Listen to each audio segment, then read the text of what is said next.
दोस्तों नमस्कार। सुकून एफएम चैनल पर आपका स्वागत है। आप देख रहे हैं सीक्रेट घर जमाई। दोस्तों आपको कहानी कैसी लग रही है, प्लीज हमें कमेंट करके जरूर बताते रहें। आपका लाइक हमारे लिए बहुत बड़ी चीज है, तो प्लीज कहानी को सुनते रहिए और एक लाइक जरूर से जरूर कर दिया करें। दोस्तों अगर आप पहली बार आए हैं तो सुकून एफएम चैनल को सब्सक्राइब करके बेल आइकन जरूर दबा लें, जिससे आपको हमेशा हमेशा के लिए कहानी की नोटिफिकेशन मिल जाया करेगी। और आपसे एक छोटी सी रिक्वेस्ट है, आप अपने व्हाट्सएप ग्रुप्स में अपने शहर के ग्रुप्स को अंदर अपनी कहानी को जरूर से जरूर शेयर कीजिएगा। मेरा टारगेट है कि अगले महीने तक हम 10,000 फॉलोवर गेन कर लें, तो प्लीज़ आप इसमें मेरी थोड़ी सी मदद कीजिए और अगले महीने तक हमारा टारगेट 10,000 फॉलोवर सब्सक्राइबर का है। तो अपने शहर के व्हाट्सएप ग्रुप्स में अपनी कहानी सीक्रेट घर जमाई को ज़्यादा से ज़्यादा अपने दोस्तों तक शेयर कीजिएगा। और अभी जान लेते हैं कि हमारे साथ नए नए कौन जुड़े हैं। राजेश यादव जी हैं जो दिल्ली से हैं, उनको कहानी अच्छी लगती है, थैंक यू सो मच जी। अफसर पिंजरी जी हैं, अंकित भाई हैं, बरकत अली जी हैं, डीजे 1234 हैं जो राजेश हैं दिल्ली से हैं, voice best for story thank you so much जी। अनिल AK47, मनोज यादव बिहार दरभंगा से, गजेंद्र दराक जी हैं, जय श्री राम जी। राम नारायण जी हैं, कहानी को बढ़ा दीजिए सर जी, 2 घंटे का एपिसोड आप देख पाएंगे, लेकिन और लोगों के पास 2 घंटे नहीं होते हैं, 1 घंटे का एपिसोड बहुत लंबा हो जाता है। सतेंद्र जी बहादुर जी हैं, I am lucky Singh from Shahdol से हैं। बाबूलाल परेरा है, बाबूलाल परेरता, ग्राम पोस्ट गीता तहसील पीपल जिला कोटा राजस्थान से। रंजन पाल जी हैं, राधे एफएम जी हैं और बरकत अली जी हैं। इसी के साथ पवन कुमार हैं, भंवरलाल सरन हैं, फारूक अहमद हैं, जशोदाबन दलाई हैं, नौशाद अली हैं, रोहित अत्री भाई हैं हरियाणा से, जितेंद्र कुमार जी हैं, अजय प्रताप राव हैं, शिव शंकर शो हैं, राजेंद्र प्रसाद जी हैं, आजमगढ़ यूपी से, थैंक यू जी। इशफाक शाह जी हैं, पांडे गीता बहन हैं, कहानी बहुत बढ़िया है, हम गुजरात मेहसाणा जिले से सुनते हैं, thank you so much Pandey ji. Vishnu Devgiri हैं, मुंबई से हमारी कहानी सुनते हैं। राजकुमार यूपी से हैं, आशीष मिश्रा जी हैं, भुवनेश्वर कोरम जी हैं, संदीप शर्मा बिजनौर यूपी से हैं, संजीत मिश्रा जी हैं, प्रदीप राठी जी हरियाणा से हैं, कृतेश्वर हैं, MD शफुद्दीन हैं। और दोस्तों आप भी अगर नए आए हैं तो प्लीज कमेंट करके जरूर बताइए। चलिए देर न करते हुए आज की कहानी एपिसोड नंबर 17 में आपका स्वागत है। शुरू करते हैं कहानी। समर तन्वी को 1 लाख रुपए देने की टिप के बाद वापस निपानिया पैलेस आ गया था। जैसे ही वो घर के अंदर घुसा उसको कियारा मिली। उसने अपने और कियारा के लिए डिनर बनाया, दोनों ने खाना खाया और सो गए। सुबह जब समर कंपनी गया तो वहां उसका प्रणव भाई वरुण के साथ झगड़ा हो गया। उसके बाद summer Kapoor group of industries में पायल के साथ डील साइन करने गया। पायल ने उसके सामने एक शर्त रख दी कि वो उसका अपना बेस्ट फ्रेंड बनाएगा तो ही वो डील साइन करेगी। समर को मजबूरन मानना पड़ा और फिर इसी खुशी में दोनों लंच के लिए बाहर चले गए। वहां एक अधखड़ उम्र का आदमी पायल के पास बैठने के लिए पूछता है।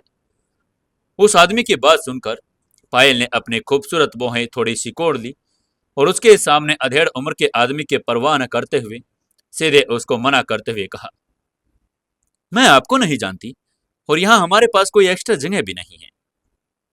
उस आदमी ने थोड़ा मुस्कुराते हुए कहा, कोई बात नहीं, जान पहचान तो अभी हो जाएगी। मेरा नाम पंकज जायसवाल है, मैं जायसवाल एंटरटेनमेंट कंपनी का CEO हूं।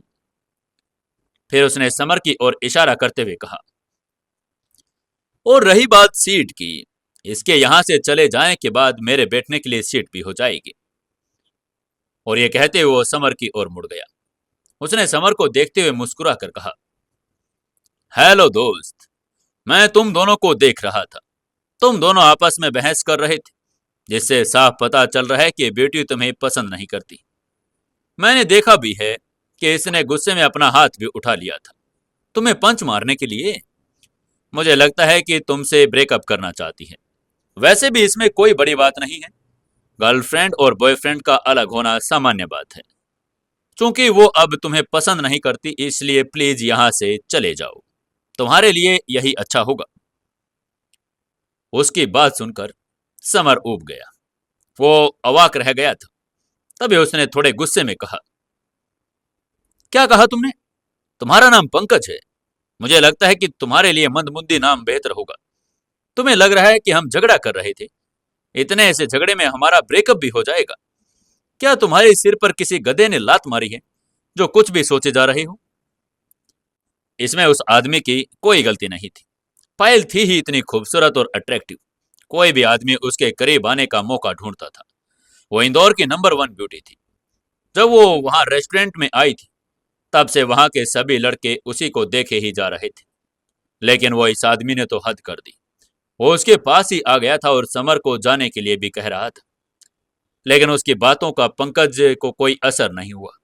उसने हल्के से मुस्कुराते हुए कहा, देखो दोस्त, ये लड़की बहुत खूबसूरत और अट्रैक्टिव है, लेकिन तुम अपनी हालात तो देखो। तुम जैसे फटीचर का इसके साथ कोई मेल नहीं है। तुमने अपने कपड़े भी देखे हैं, लगता है कि 1 महीने से धोए भी नहीं।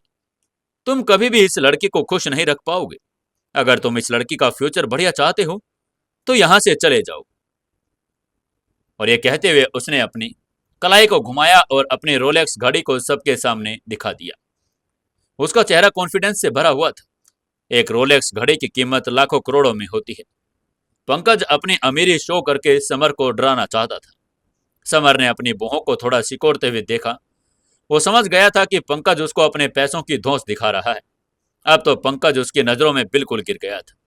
उसको ऐसे अपनी अमीरी शो करने के लिए लोगों से नफरत थी।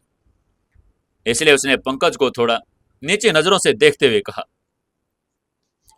मुझे तुम्हारे इस शो ऑफ से और तुम्हारे पैसे से कोई फर्क नहीं पड़ता। भले ही तुम्हारे पास रोलेक्स घड़ी है, भले ही तुम वर्साचे का परफ्यूम लगाते हो, लेकिन जो तुमसे पैसे की बदबू आती है तुम उसको छिपा नहीं सकते। मेरी नजरों में तुम एक कचरा ही हो। जैसे पंकज ने उसको नीचा दिखाने की कोशिश की, वैसे ही समर ने भी सबके सामने उसकी बेइज्जती कर दी। उसकी बात सुनकर पंकज का चेहरा काला पड़ गया। उसने गुस्से में घूरते हुए कहा, तुम्हारी इतनी हिम्मत कि मुझे कचरा कहा? उसकी आंखों में ठंडक की एक चमक आ गई थी। वो जायसवाल एंटरटेनमेंट कंपनी का सीईओ था। उसकी कंपनी का करोड़ से ज्यादा का एनुअल रिवेन्यू।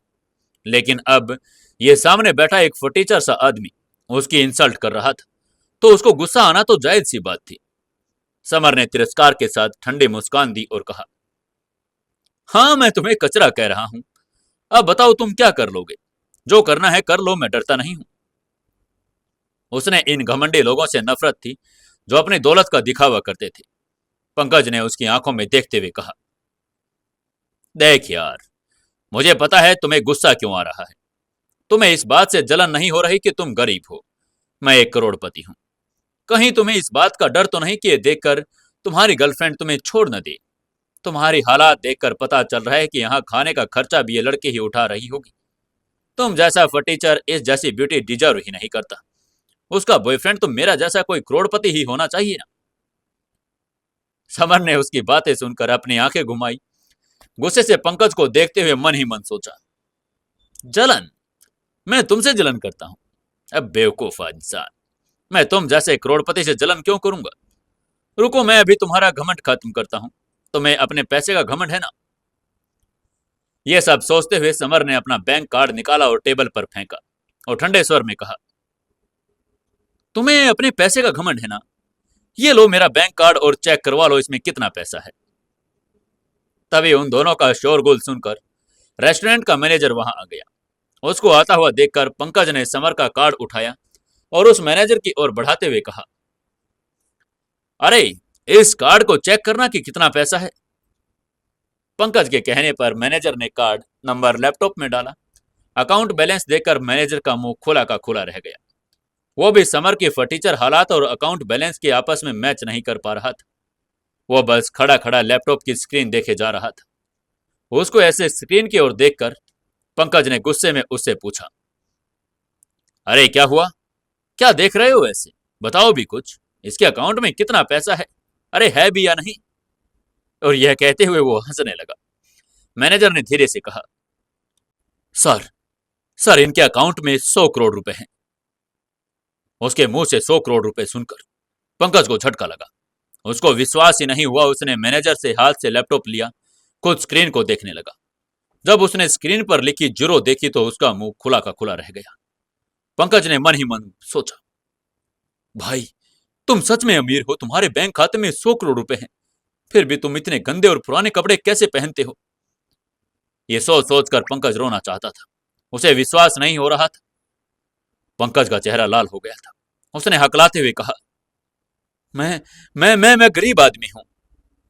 उसके अकाउंट में सिर्फ 10 करोड़ रुपए थे, लेकिन सामने वाले के पास 100 करोड़ थे। साफ था कि समर के सामने वो बिल्कुल गरीब था। यह उसके जीवन का सबसे शर्मनाक दिन था।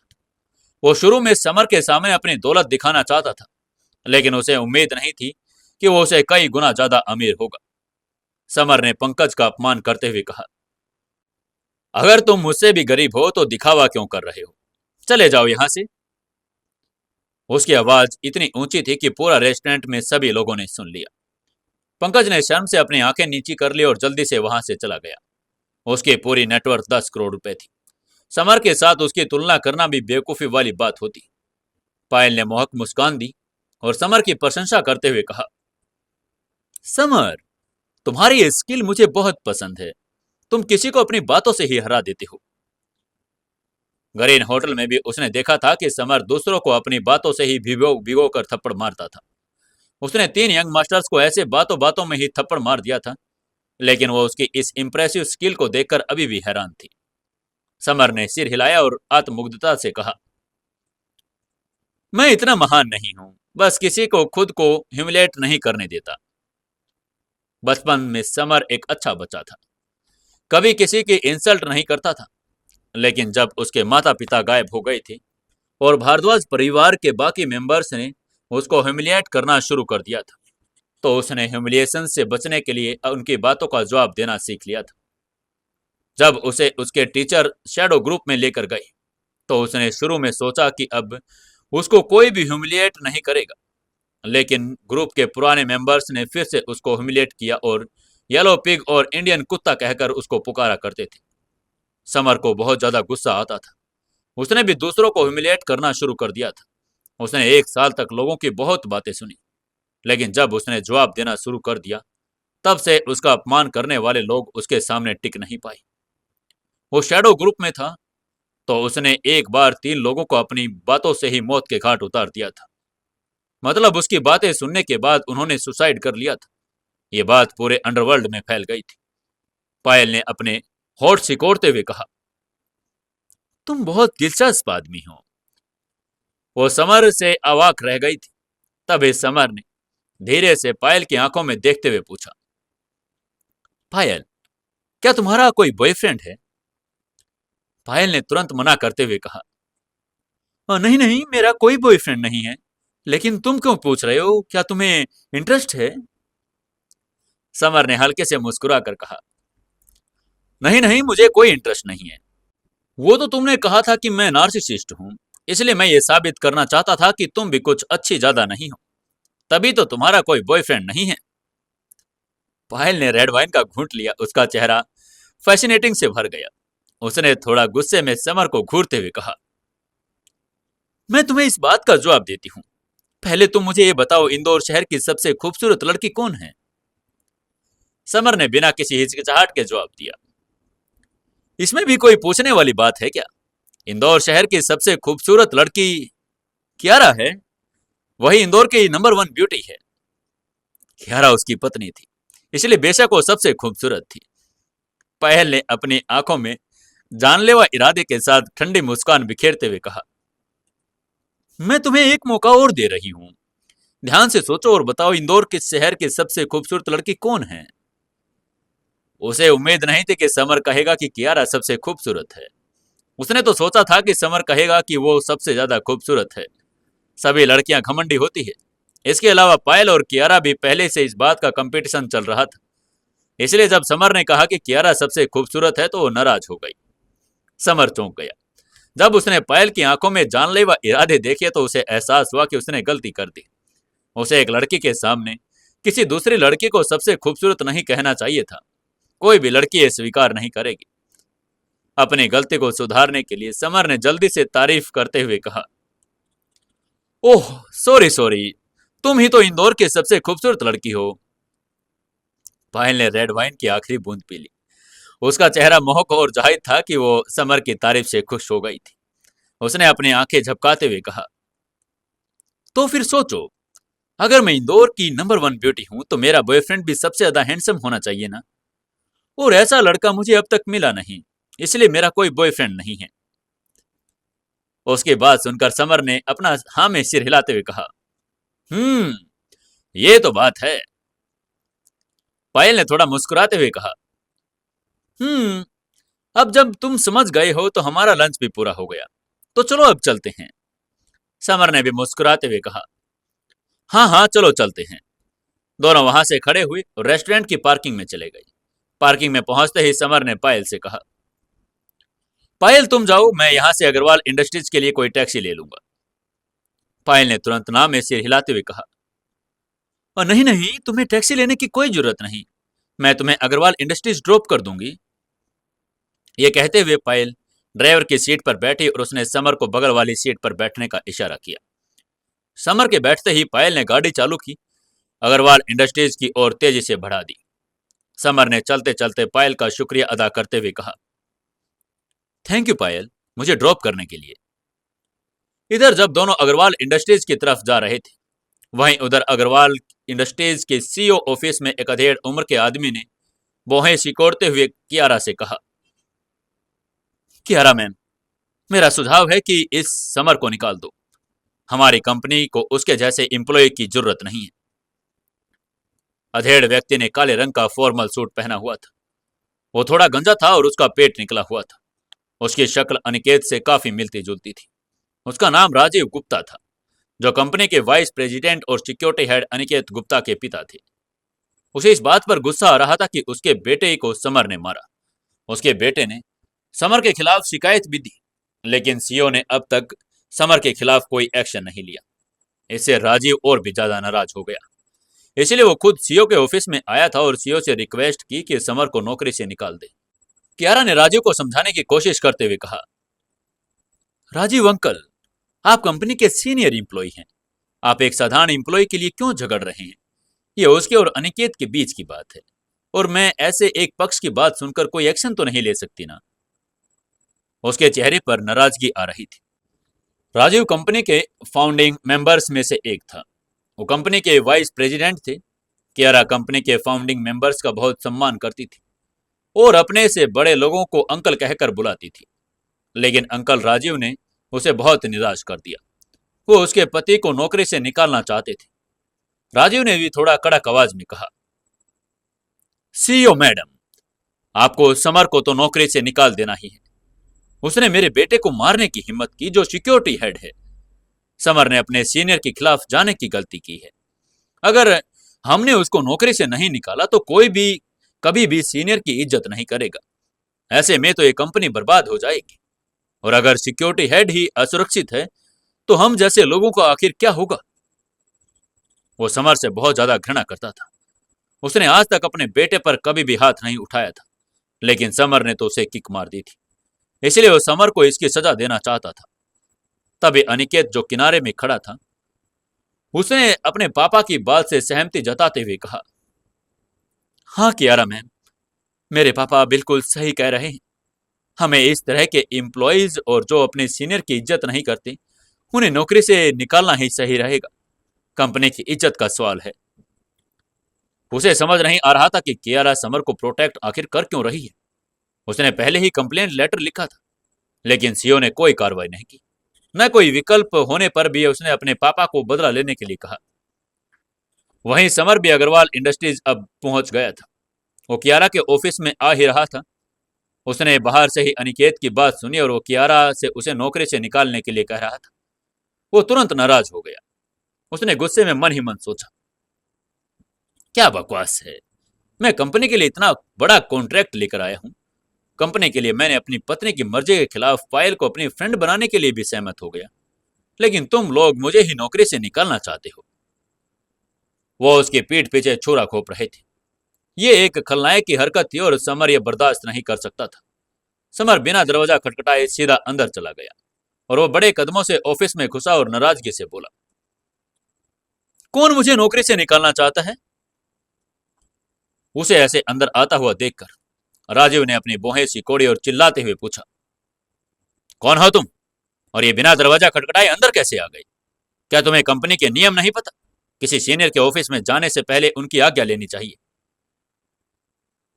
राजीव समर से कभी मिले नहीं थे, इसलिए उन्हें नहीं पता था कि लड़का वही है जिसे वो नौकरी से निकालने चाहते हैं। समर ने इस गंजे मोटे आदमी को तिरछी नजरों से देखा और हल्के से कहा, तुम कौन हो? मैं दरवाजा खटखटाऊं या ना खटखटाऊं, इसमें तुम्हारा कोई लेना देना नहीं है। राजीव ने ठंडे स्वर में मुस्कुराया और एक उच्च अधिकारी की तरह घमंड भरे अंदाज में कहा, मैं कंपनी का वाइस प्रेसिडेंट हूं। तुमने मुझसे इस तरह बात करने की हिम्मत कैसे की? क्या तुम्हें अपने सीनियर की इज्जत करना नहीं आता? आखिरकार हो कौन तुम? कंपनी में कुछ उच्च अधिकारी घमंड करना पसंद करते थे, छोटे एम्प्लॉयज के सामने अपनी पोस्ट का अहंकार दिखाते थे। समर ने ठंडे स्वर में मुस्कुराते हुए कहा, ओह, आप हैं वाइस प्रेसिडेंट। माफ करें, मैं क्या पूछ सकता हूं कि आप मुझे क्यों निकालना चाहते हैं? क्या मैंने आपकी पत्नी को आंख मार दी या फिर आप पागल हो गई हैं? राजू को उसकी बातें बड़ी गंदी लग रही थी। उन्होंने गुस्से में चिल्लाते हुए कहा, अबे ओ फटीचर, तुम्हारी हिम्मत कैसी हुई मेरी बीवी का नाम लेने की? तुम्हें अपने से बड़ों की इज्जत करनी आती है या नहीं? समर ने उसकी आंखों में देखते हुए कहा, आती है, लेकिन तुम्हारे जैसे घमंडी बुड्ढों की इज्जत नहीं करता मैं कभी।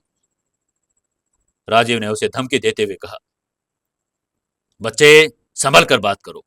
मैं तुम्हारा सीनियर हूं और मैं तुम्हें 1 मिनट में कंपनी से निकाल सकता हूं। उसका चेहरा गुस्से से लाल हो गया था। कंपनी के वाइस प्रेसिडेंट के रूप में उनके पास बहुत पावर थी। वो कियारा से ठीक नीचे रैंक पर था। वो कंपनी में अपनी पावर का दुरुपयोग करने का आदी भी था। वो एम्प्लॉयज को अपनी चापलूसी करने और सम्मान से पेश आने के लिए मजबूर कर देता था। लेकिन अब इस युवक ने सबके सामने उसका अपमान कर दिया। वो समर को जान से मार देना चाहता था। समर ने अपनी आंखें घुमाई और तिरस्कार के साथ कहा, तुम मुझे नौकरी से निकलवाना चाहते हो और चाहते हो कि मैं तुम्हारी इज्जत भी करूं? क्या मैं बेवकूफ दिखता हूं तुम्हें? समर की बातें सुनकर राजीव एक पल के लिए स्तब्ध रह गया। फिर उसे एहसास हुआ कि ये युवक तो वही है जिसे वो नौकरी से निकालना चाहते हैं। इसलिए उसने कंफर्म करने के लिए पूछा, ओह, तो क्या तुम्हारा ही नाम समर है? वो समर जिसने कल मेरे बेटे को मारा था? वो समर से पहले मिले नहीं थे, आज पहली बार उनसे मिल रहे थे। लेकिन पहले ही मुलाकात में समर ने उसे और भी गुस्सा दिला दिया। इसलिए अब राजीव ने उसे नौकरी से निकालने का दृढ़ निश्चय कर लिया था। जब समर को पता चला कि वो आदमी अनिकेत का पिता है, तो वो और भी रूखा हो गया। उसने हंसते हुए कहा, तो तुम अनिकेत के पिता हो? कोई आश्चर्य नहीं कि तुम दोनों मुझसे दुश्मनी मोल लेने की कोशिश कर रहे हो, क्योंकि तुम दोनों ही घमंडी हो।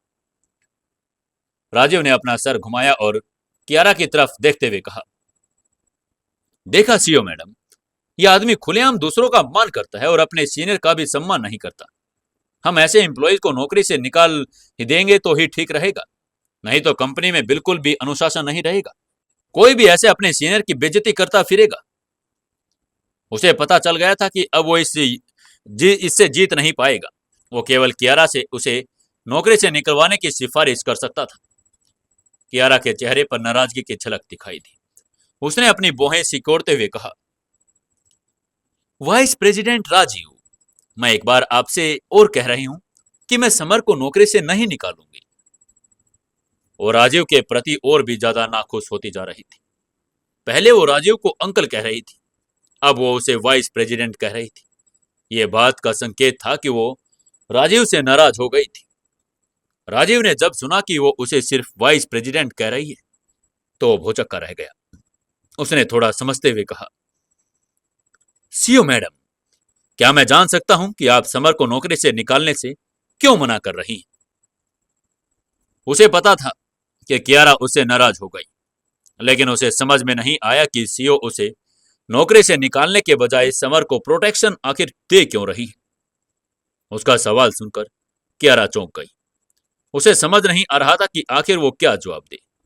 वो अभी अभी अपने समर के रिश्ते के बारे में किसी को बताना नहीं चाहती थी, इसलिए वो कोई बहाना सोचने लगी।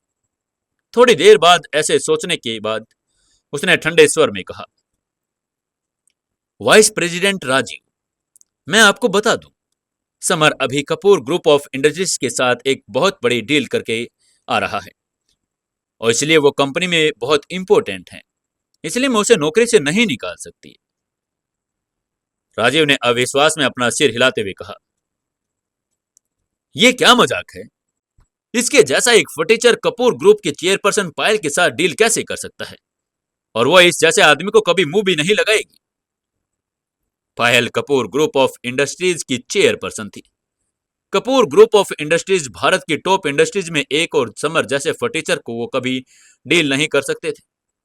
राजीव की बातें सुनकर समर ने मुस्कुराते हुए ठंडे स्वर में कहा, और अगर मैं पायल के साथ डील फाइनल कर लूं तो क्या होगा? उसकी आंखों में तिरस्कार की एक झलक उभर आई। ये कहते हुए समर ने मन ही मन सोचा, अगर तुम कुछ नहीं कर सकते तो इसका मतलब ये नहीं कि मैं भी नहीं कर सकता। मैंने न केवल पायल से कॉन्ट्रैक्ट साइन किया है, बल्कि वो अब मेरी बेस्ट फ्रेंड भी बन गई है। राजीव ने अविश्वास में समर की तरफ देखते हुए अपना सिर हिलाते हुए कहा, अगर तुमने सच में पायल के साथ डील फाइनल कर ली है तो मैं तुमसे सबके सामने माफी मांगूंगा, और अगर नहीं तो मैं तुम्हें नौकरी से निकाल दूंगा। समर ने हल्के से मुस्कुराते हुए कहा, ठीक है, पर अपनी बात पर कायम रहना, क्योंकि मैंने पायल से कॉन्ट्रैक्ट साइन करवा लिया है। ये कहते हुए वो कॉन्ट्रैक्ट फाइल सबको दिखाने के लिए तैयार हो गया, लेकिन अगले ही पल उसका चेहरा बदल गया। उसने अपने माथे पर हाथ मारते हुए मन ही मन कहा, अरे अरे नहीं, मैं कॉन्ट्रैक्ट फाइल तो ब्रीफकेस में थी, और ब्रीफकेस पायल की गाड़ी में ही भूल गया। समर का चेहरा अजीब हो गया था। उसने धीरे से कहा, आई एम सॉरी, मुझे माफ करना। मैंने कॉन्ट्रैक्ट फाइल पायल की गाड़ी में ही भूल कर आ गया हूं। मैं अभी। इससे पहले कि वो अपनी बात पूरी कर पाता, राजीव ने उसकी बात को बीच में काटते हुए तिरस्कार के साथ कहा, अरे तुम किसको पागल बना रहे हो कि तुम कॉन्ट्रैक्ट फाइल पायल की गाड़ी में भूल गए? तुम उसकी गाड़ी में पहुंच भी कैसे गई? कहीं वो तुम्हें अपने घर तो नहीं ले गई लंच करवाने के लिए? और ये कहते हुए जोर जोर से हंसने लगा। उसने हंसते हंसते कहा, तुम भी क्या मजाकिया हो यार। कपूर ग्रुप ऑफ इंडस्ट्रीज की चेयरपर्सन पायल कपूर तुम जैसे फटीचर को अपनी गाड़ी में क्यों बैठाएगी? ये तो शेखी बघारना बंद करो। तुम सच सच बताओ, अब तुम नौकरी से कब जाओगे? कियारा ने भी जब देखा समर के पास कॉन्ट्रैक्ट फाइल नहीं है तो उसके चेहरे के भाव बदल गए। उसने कहा था कि समर पायल के साथ डील कर रहा है, लेकिन अब वो कॉन्ट्रैक्ट ही नहीं दिखा पाया तो इससे वो भी अवाक रह गई थी। तभी राजीव ने ठंडे मुस्कान के साथ समर को निकालने की घोषणा करते हुए कहा, समर, तुम न केवल अपने सीनियर को पीटते हो, बल्कि अपने सीनियर की बात को भी इग्नोर करते हो, सीईओ से झूठ बोलते हो। इसलिए मैं तुम्हें अभी के अभी अग्रवाल इंडस्ट्री से निकाल। और इसी से पहले कि वो अपनी बात पूरी कर पाता, अचानक कमरे के बाहर से एक आकर्षक आवाज आई। ये कौन है जो समर को नौकरी से निकाल रहा है? और फिर एक लाल रंग की ड्रेस पहने सुंदर आकृति हील्स की ठक ठक करती हुई आवाज आई। समर और कियारा ने देखा, ये कोई और नहीं, कपूर ग्रुप ऑफ इंडस्ट्रीज की चेयरपर्सन पायल कपूर थी। वह जब समर को ड्रॉप करने के बाद जाने के लिए तैयार हुई तो उसने देखा समर अपना ब्रीफकेस गाड़ी में ही भूल गया था। वो एक पल के लिए रुकी और उसे एहसास हुआ कि कॉन्ट्रैक्ट फाइल भी इसी ब्रीफकेस में है, इसलिए वो इस समर को देने के लिए वहां आ गई थी। लेकिन उसे यह नहीं पता था कि उसके अंदर आते ही ये सुनने को मिलेगा कि कोई समर को नौकरी से निकालने वाला है। इससे वो बहुत ज्यादा असंतुष्ट हो गई थी। समर अब उसका बेस्ट फ्रेंड था और कोई उसको ऐसे बेस्ट फ्रेंड को धमकी दे नहीं सकता था। उसके चेहरे पर गुस्सा आ गया था। राजीव पायल को नहीं जानता था, इसलिए उसने थोड़े कड़क आवाज में पूछा, कौन हो तुम और किसने तुम्हें ऐसे अंदर आने दिया? बेशक राजीव पायल से कभी मिला नहीं था, या फिर यूं कहे कि उसकी इतनी औकात भी नहीं थी कि वो पायल से मिल सके। निश्चित रूप से कपूर ग्रुप ऑफ इंडस्ट्रीज के चैरिटी इवेंट में अग्रवाल इंडस्ट्रीज को भी इनवाइट नहीं किया गया था। कियारा भी इसीलिए शामिल हो पाई क्योंकि समर के पास प्लेटिनम कार्ड था। Kapoor group of industries Bharat की टॉप कंपनियों में से एक थी और वो औसत लोगों पर ध्यान नहीं देती थी। उनके लिए अग्रवाल इंडस्ट्रीज किसी चींटी के बराबर थी। तो फिर उसके वाइस प्रेसिडेंट की क्या औकात थी कि वो पायल से मिल पाए। पायल ने आकर्षक ढंग से मुस्कुराते हुए कहा, मैंने अभी सुना कि तुम समर को नौकरी से निकाल रहे हो। उसकी खूबसूरत आंखों में एक अलग ही चमक आ गई थी। उसने मन ही मन सोचा, अगर तुम समर को नौकरी से निकाल रहे हो तो जल्दी से निकालो। मैं अभी के अभी उसे अपनी कंपनी में जॉब दे दूंगी। मैं तो चाहती यही हूं। और वह इस मौके का फायदा उठाना चाहती थी।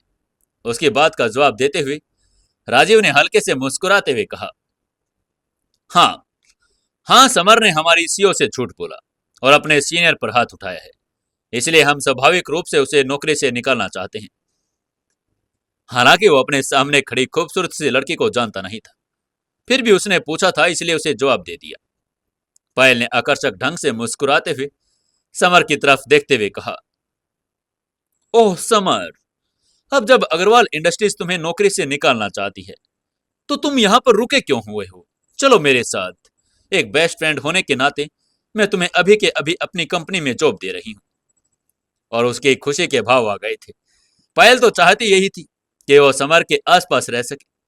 उसने पहले भी समर को अपनी कंपनी में जॉब ऑफर की थी, मिलियन की सैलरी भी ऑफर की थी, लेकिन समर ने मना कर दिया था। पायल के आकर्षक रूप को देखकर कियारा भी चौकन्नी हो गई थी। उसने मन ही मन कहा, चालाक लोमड़ी। कियारा को उसकी बात सुनकर बहुत बुरा लग रहा था। पायल ने अभी अभी समर को बेस्ट फ्रेंड कहा, इसलिए वो थोड़ी उलझन में हो गई थी। उसे पायल की बातें सुनकर ऐसा लग रहा था कि वो समर को पसंद करने लगी है, या फिर शायद नहीं। पायल का इतना ऊंचा दर्जा था, वो समर को कैसे पसंद कर सकती थी? हालांकि अपने दिल में यह सोचकर कि वो थोड़ी चिंतित हो गई थी। पायल की धूर्तता देखकर समर को पता चल गया कि उसने जानबूझकर सबके सामने उसे अपना बेस्ट फ्रेंड कहा है। उसने मन ही मन सोचा, अरे यार, अब मैं कहां फंस गया। ये मुझे जानबूझकर परेशान करना चाहती है। कियारा पहले ही पायल से जलन करती है, अब तो और भी करेगी। उसे लगा कि पायल से निपटाना इतना आसान भी नहीं है।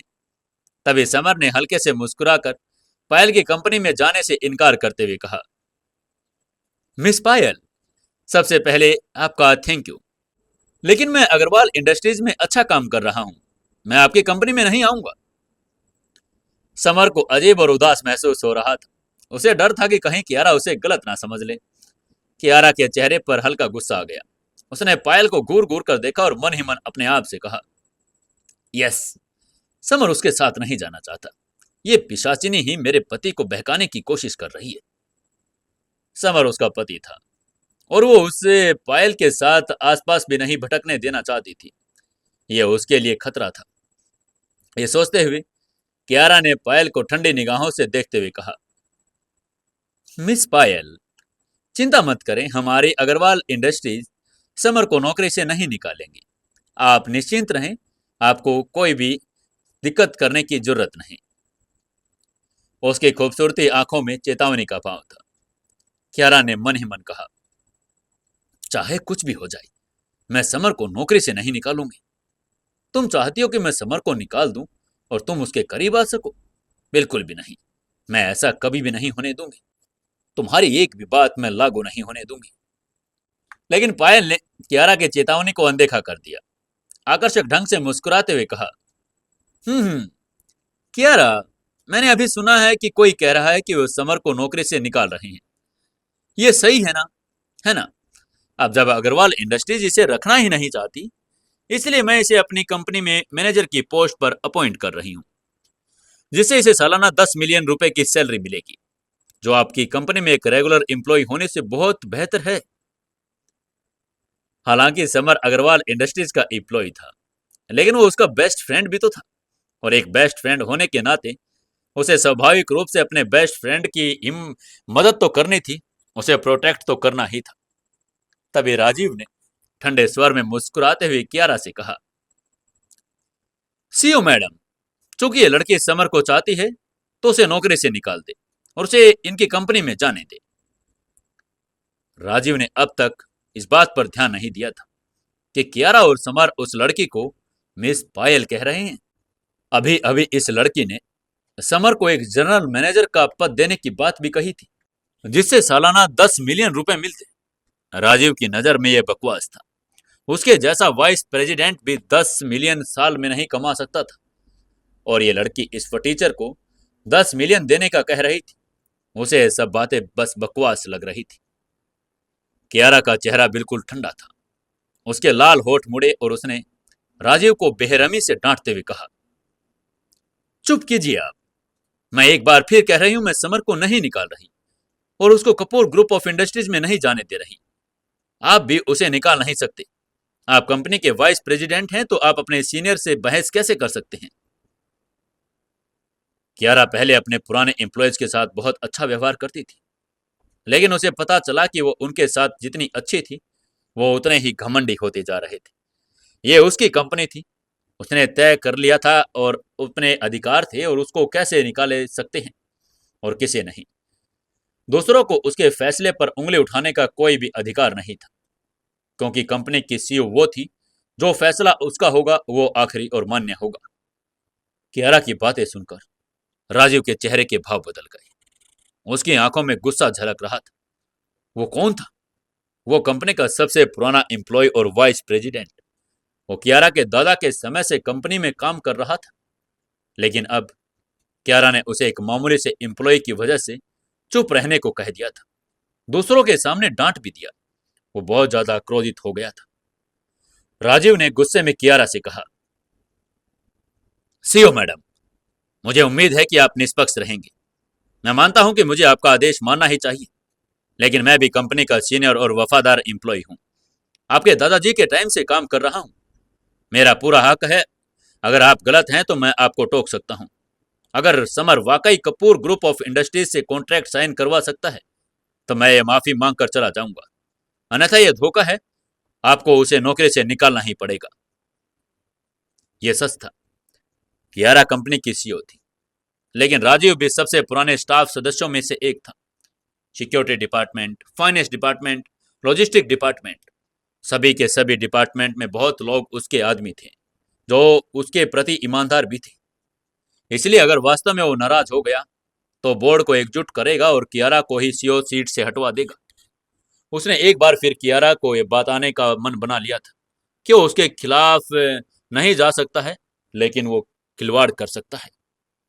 राजीव को कियारा को धमकाता हुआ देखकर समर को गुस्सा आ गया।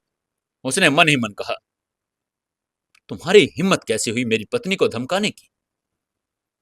यह उसकी पत्नी की कंपनी थी। कुछ साल पहले जब कंपनी दिवालिया होने की कगार पर थी, तो कियारा ने दिन रात मेहनत करके अपनी कंपनी को अरबों डॉलर की कंपनी बनाया था। लेकिन राजीव अब कियारा को भी धमका रहा था। समर ने उसे सबक सिखाने का फैसला किया और उसे समझाने का निर्णय लिया कि यह उसकी पत्नी की कंपनी है।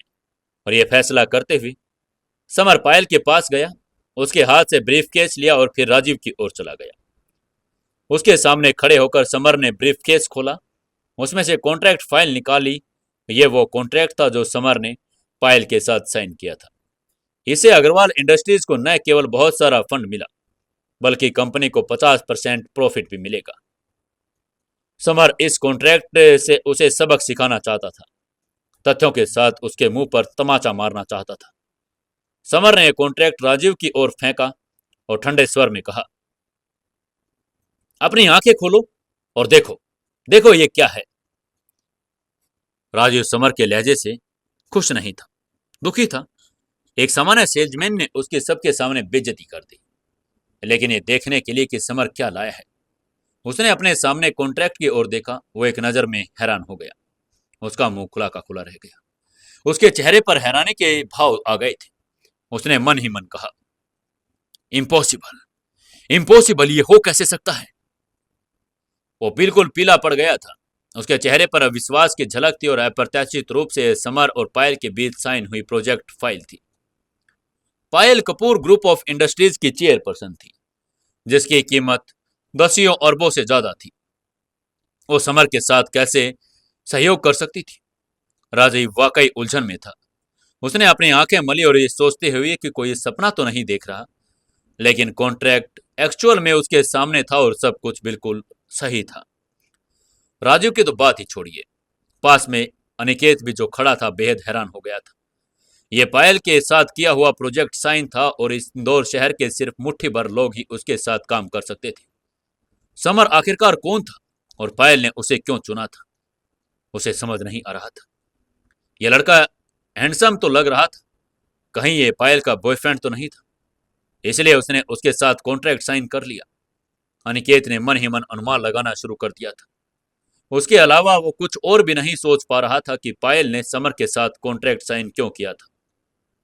हालांकि अनिकेत समर से नफरत करता था, लेकिन उसे स्वीकार करना पड़ा कि समर सच में हैंडसम दिखता था। उसकी नाक की रेखा तीखी थी, सुंदर चेहरा था, सीधी भौहें, भरी हुई आंखें और पतला शरीर। अग्रवाल इंडस्ट्रीज में वो नंबर 1 हैंडसम लड़का था। पायल एक लड़की थी, हैंडसम लड़कों को पसंद करना उसके लिए बहुत सामान्य बात थी। बेशक वो समर की शुगर मम्मी हो सकती है। अनिकेत मन ही मन समर से घृणा करने लगा था, लेकिन उसमें उसे जलन भी हो रही थी। समर ने हल्के से मुस्कुराकर अहंकारी होते हुए कहा, वाइस प्रेसिडेंट राजीव, मैं कॉन्ट्रैक्ट लेकर आया हूं। अब जब तुमने कॉन्ट्रैक्ट देख भी लिया है तो तुम्हें नहीं लगता कि तुम्हें मुझसे माफी मांगकर यहां से चला जाना चाहिए? समर का अहंकारी स्वभाव देखकर राजू का चेहरा उदास हो गया। उसके दिल में गुस्सा भर गया। उसकी कंपनी के एक छोटे से सेल्समैन जो चाहता था कि वो वाइस प्रेसिडेंट उससे माफी मांगे, इम्पॉसिबल था ये काम, बिल्कुल भी नहीं। जब से राजीव अग्रवाल इंडस्ट्रीज का वाइस प्रेसिडेंट बना था, तब से उसने कभी किसी से माफी नहीं मांगी। राजीव ने अपनी नाक सिकोड़ी और अनिकेत के साथ दफ्तर से निकल गया। यहां तक कि उसने कियारा से भी कुछ नहीं कहा। जहां तक माफी की बात है, उसे जाने दो पहाड़ में। बाहर निकलते ही उसने अनिकेत से कहा, कोई बात नहीं बेटा, हम इसे बाद में देख लेंगे। अनिकेत ने फुसफुसाते हुए कहा, पापा, समर ने आपको इस तरह ह्यूमिलेट किया, हम ये बर्दाश्त नहीं कर सकते। उसे बदला लेने के लिए हमें कुछ ना कुछ करना पड़ेगा पापा।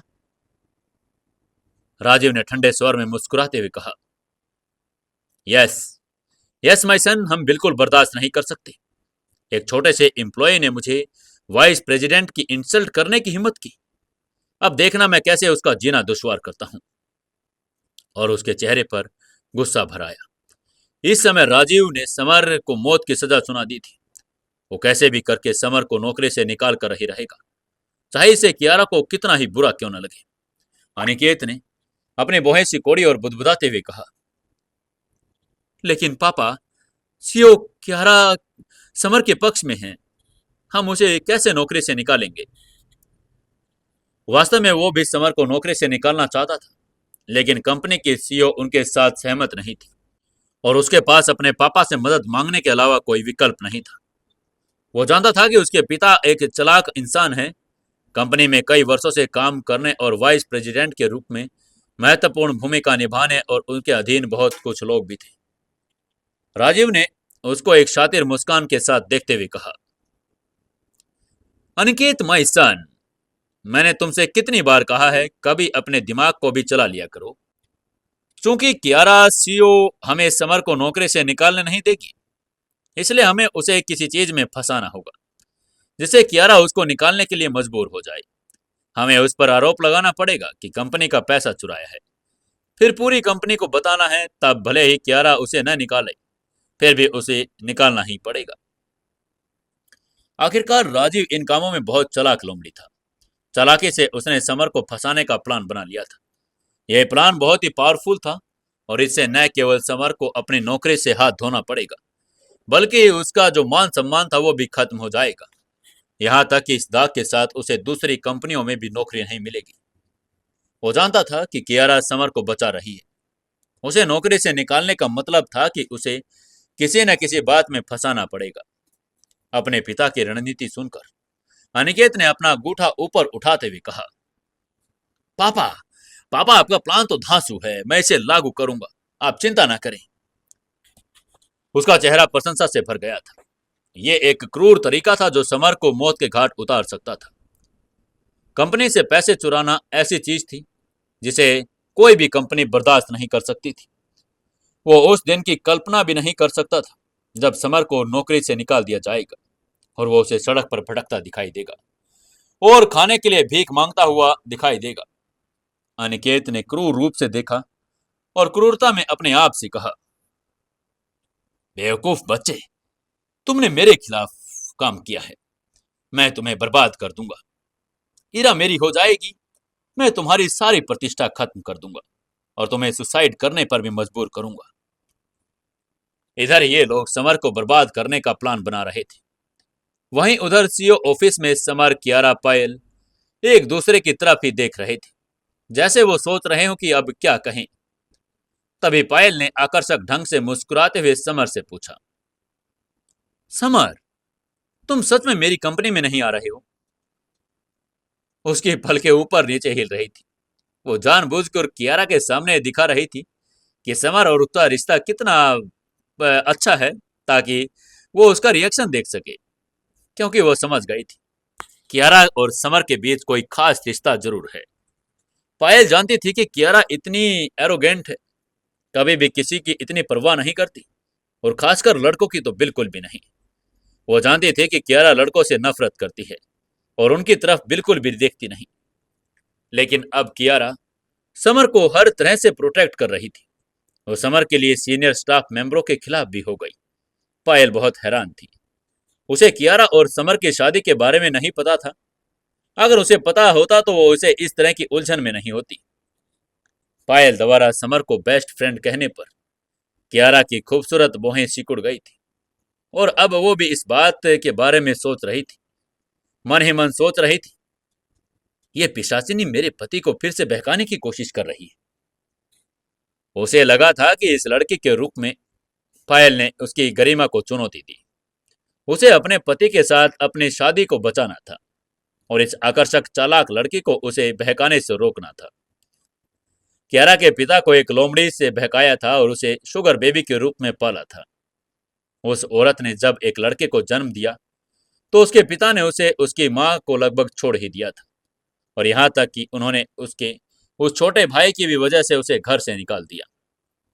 इसलिए कियारा को ऐसी चालाक लोमड़ियों से बहुत नफरत थी, एक तरह की जन्मजात घृणा। उसने मुस्कुराकर ठंडे स्वर में समर की तारीफ करते हुए कहा, समर, आपने इन दिनों बहुत अच्छा काम किया। मैं आपको कल एक अच्छा इनाम दूंगी। फाइल समर को लालच दे रही थी, इसलिए उसको भी लालच देने की सोच लिया। अग्रवाल इंडस्ट्रीज की सीईओ होने के नाते स्वाभाविक रूप से कियारा वैसे भी उसके लिए कुछ करना चाहती थी। समर ने सिर हिलाया और शुक्रिया अदा करते हुए बोला, थैंक यू सीईओ मैम। हालांकि उसे नहीं पता था कि इनाम क्या होगा, लेकिन वो जानता था जो भी होगा अच्छा ही होगा। वो वास्तव में उसका थोड़ा इंतजार तो कर सकता था। बेशक उसे पैसों में तो कोई दिलचस्पी थी नहीं। अगर उसे इनाम के तौर पर एक किस मिल जाए तो यह कितना अच्छा होगा। हालांकि ऐसा होना मुश्किल था। कियारा एक शर्मीली लड़की थी। वो उसका हाथ भी नहीं पकड़ती थी। वो ये सोच भी नहीं सकता था कि उसे किस करने में कितना समय लगेगा। पायल ने आकर्षक ढंग से मुस्कुराते हुए समर से कहा, ओके समर, अभी मैं जा रही हूं। क्या तुम मुझे बाहर तक छोड़ सकते हो? उसे एहसास हुआ कि किसी कारण से समर अग्रवाल इंडस्ट्रीज को नहीं छोड़ेगा, इसलिए उसे हार माननी पड़ी। बेशक समर के साथ उसके रिश्ते को मजबूत करना और कियारा को नाराज करना भी एक अद्भुत एहसास था। लड़कियों के बीच दो तरह के रिश्ते होते हैं, सबसे अच्छी दोस्त और सबसे बड़ी दुश्मन। जाहिर है पायल और कियारा सबसे अच्छी दोस्त नहीं बन सकती थी, इसलिए वे एक दूसरे की सबसे बड़ी दुश्मन बनने को तैयार हो गई थी। इसके अलावा दोनों के करैक्टर बिल्कुल अलग थे। एक का स्वभाव ठंडा था तो दूसरी का आकर्षक। दोनों अलग अलग थे, एक दूसरे को पसंद भी नहीं करते थे। पायल की बात सुनकर समर के चेहरे के भाव और भी बदल गए। उसे लगा कि कियारा उनके रिश्ते की वजह से काफी असंतुष्ट थी। अपनी पत्नी के सामने किसी दूसरी लड़की के साथ बाहर जाना उसको थोड़ा अजीब लग रहा था। समर को कुछ न बोलता हुआ देखकर पायल समझ गई कि वो अगर अलवार इंडस्ट्री का एम्प्लॉय है और उसे अपनी सीईओ की आज्ञा लेनी पड़ेगी, जिससे वो थोड़ी सी नाखुश हो गई। उसने आकर्षक ढंग से मुस्कुराते हुए कहा, सीईओ कियारा, मैंने आपकी कंपनी के साथ करोड़ों का प्रोजेक्ट साइन किया और आपको मुनाफे का 50% देने की सहमति जताई। मैं समर से कह रही हूं कि मुझे दरवाजे तक सी ऑफ कराए, इसलिए आप मना तो नहीं करेंगी ना? कियारा ने समर की तरफ हल्की नजर डाली ठंडे लहजे में कहा। समर, चूंकि मिस पायल चाहती है आप उन्हें बाहर तक छोड़ आए, तो आप उनके साथ जाइए और उनको अच्छे से सी ऑफ करके आना। आखिरकार अग्रवाल इंडस्ट्रीज के लिए कॉन्ट्रैक्ट बहुत ही इंपॉर्टेंट था। हालांकि ये लड़की उसके पति को बहकाना तो चाहती थी, जिससे वो बहुत नाराज थी, लेकिन उसे ऐसे जवाब देना उचित नहीं था। अग्रवाल इंडस्ट्रीज की सीईओ होने के नाते कियारा को अभी भी कंपनी के बारे में भी सोचना था। समर अनिच्छा से मुस्कुराया और पायल के साथ बाहर चला गया। बाहर निकलते ही पायल ने समर की तरफ देखा और संतुष्ट होकर कहा, समर, तुम मेरे साथ नहीं आना चाहते थे क्या? वो 180 आईक्यू वाली प्रतिभाशाली लड़की थी।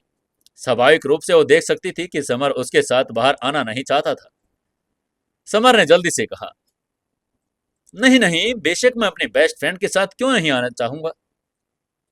वो ये स्वीकार नहीं करना चाहता था कि वो बिल्कुल भी उसके साथ आना नहीं चाहता था, लेकिन पायल समझ चुकी थी कि कियारा ने कहने पर ही समर का मुंह फिर भी टेढ़ा था। एक बार तो उसे यही लग रहा था कि कियारा के कहने पर भी वो उसके साथ नहीं आएगा। आखिरकार उसको यह समझ नहीं आ रहा था कि कियारा और समर जब एक दूसरे के पास होते हैं तो एक दूसरे को इतना प्रोटेक्टिव महसूस क्यों करवाते हैं और क्यों एक दूसरे की बातों में ही खो जाते हैं। पायल को कुछ समझ नहीं आ रहा था कि समर ने कियारा के कहने पर भी बड़े ही आराम से उसके साथ आने का फैसला किया था। आखिरकार क्या लगता है दोस्तों आपको, क्या पायल कियारा और समर के रिश्ते के बारे में जान पाएगी या फिर उससे पहले ही कोई और मुसीबत आ जाएगी? क्या करेगा समर? क्या होगी रणनीति कामयाब राजीव और उसके बेटे अनिकेत की? कहीं फंस तो नहीं जाएगा समर? इन सभी सवालों के जवाब जानने के लिए जुड़े रहिए सुकून एफएम के साथ। दोस्तों, सुकून एफएम चैनल को ज्यादा से ज्यादा सब्सक्राइब करवाएं। हमारा टारगेट है अगले महीने 10,000 सब्सक्राइबर करने का। तो प्लीज आप सभी से रिक्वेस्ट है, अपने शहर अपने गांव के जितने भी व्हाट्सएप ग्रुप आपके पास हैं उनमें अपनी कहानी सीक्रेट घर जमाई को ज्यादा से ज्यादा शेयर करें। लोगों से कहें कि कहानी को सुने और मजे करें, और वीडियो को एक लाइक जरूर कर दें, प्यारा सा कमेंट जरूर से जरूर करें।